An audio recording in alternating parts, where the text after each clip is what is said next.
proceso de independencia de México fue uno de los más largos de Latinoamérica. Luego de muchos conflictos armados internos y externos, el 28 de septiembre de 1821 se firmó el Acta de Independencia del Imperio Mexicano por la Suprema Junta Provisional Gubernativa. Sin embargo, España no reconoció la independencia de México hasta 15 años después.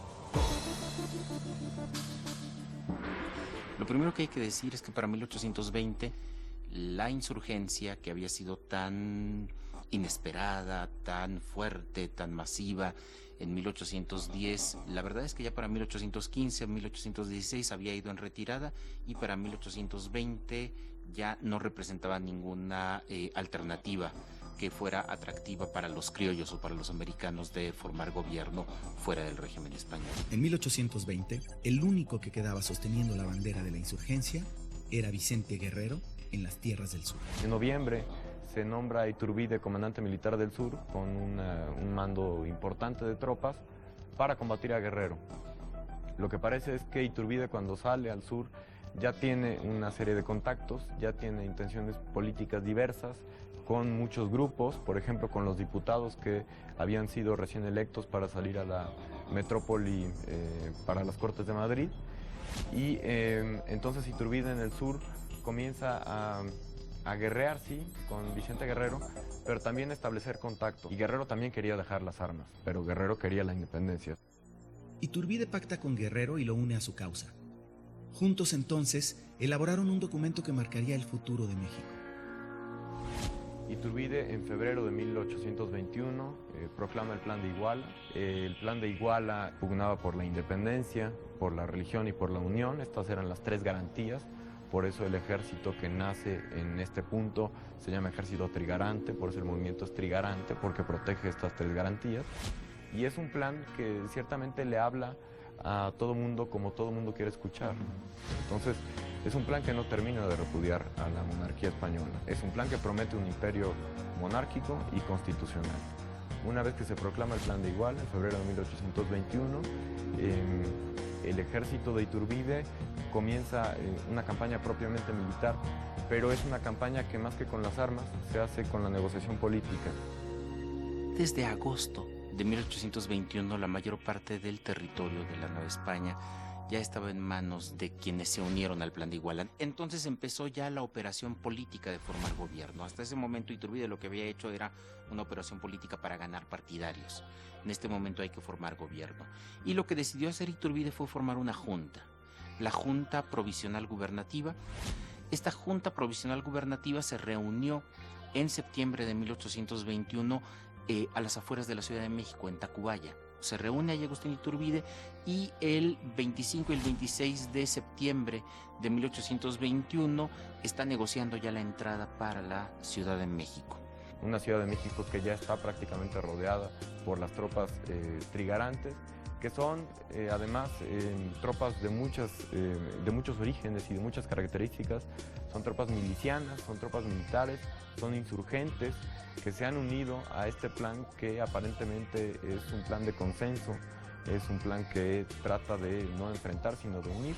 La entrada finalmente se da el 27 de septiembre, que es el día del cumpleaños de Agustín Iturbide. Entonces también allí hubo muchas críticas para Iturbide porque quiso hacer coincidir su cumpleaños con la entrada triunfal en la Ciudad de México, y la Junta Provisional Gubernativa lo hará un día después. El 28 de septiembre de 1821 la Junta Provisional Gubernativa hace la Declaración de Independencia, un documento que todos conocemos, en el que se establece que a partir de ese momento el Imperio Mexicano recuperaba su soberanía. Sin embargo, lo que pocos saben es que España tardaría 15 años en reconocer aquella independencia.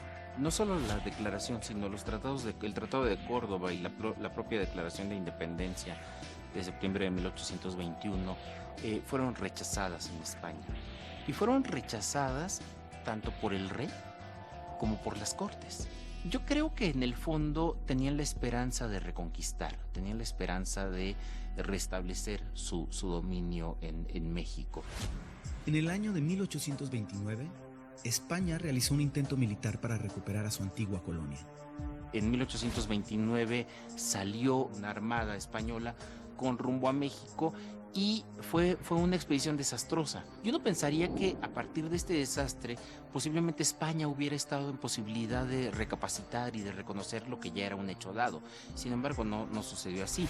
En el año de 1836, un importante hecho en la historia cambia la postura de España frente a la declaración de aquella independencia en 1821. Bueno, lo que sucede es la muerte de Fernando VII y que ya mucho tiempo ha pasado, que se entiende que una reconquista militar es inviable. La que se había enviado a finales de los 20 había sido rechazada y había sido un enorme gasto para una monarquía en dificultades económicas. Entonces, lo que se entiende es que un tratado de reconocimiento puede aliviar las tensiones y puede hacer que fluya el comercio, que es lo que le interesa además a ambas partes. Fernando VII fue bastante necio en todo su gobierno y por principio no podía permitir la independencia de ninguna de sus regiones. Aquella constitución no solo tardó 15 años en ser reconocida. Actualmente, tampoco se reconoce como una fecha patria. En el siglo XIX se festejaban todas. Y después los propios conflictos políticos empezaron a desacreditar algunas de estas fechas. El 27 de septiembre siempre fue una fecha muy, muy celebrada, pero después, cuando triunfa el liberalismo en México y Agustín de Iturbide es visto como el malo de la historia, entonces el 27 de septiembre se olvida y solo quedó el 16 de septiembre como la fecha fundacional de México. Lo curioso es que ni siquiera se conmemora la de 21. No se conmemora 36, pero tampoco se conmemora 21, no se conmemora el 27 de septiembre. Si buscamos hitos de conmemoración, siempre se buscan los orígenes y se entiende entonces que el levantamiento popular del 16 de septiembre de 10 es lo que marca el principio de la vida política independiente mexicana. Entonces, pues no tanto por afán de conmemorar, sino de comprender, creo que se tendrían que entender todas estas fechas, pero más que fechas, todo este proceso, ¿no? que es gradual. Desde el Grito de Dolores en 1810, la mayoría de los líderes de la gesta independentista murieron en manos de los realistas. Sin embargo, su sacrificio logró que con los años México se constituyera como una república independiente hasta nuestros días. Y aún hoy, cada 15 de septiembre a las 11 de la noche, se escucha el sonido de aquella campana que marcó el inicio del heroico camino hacia la independencia.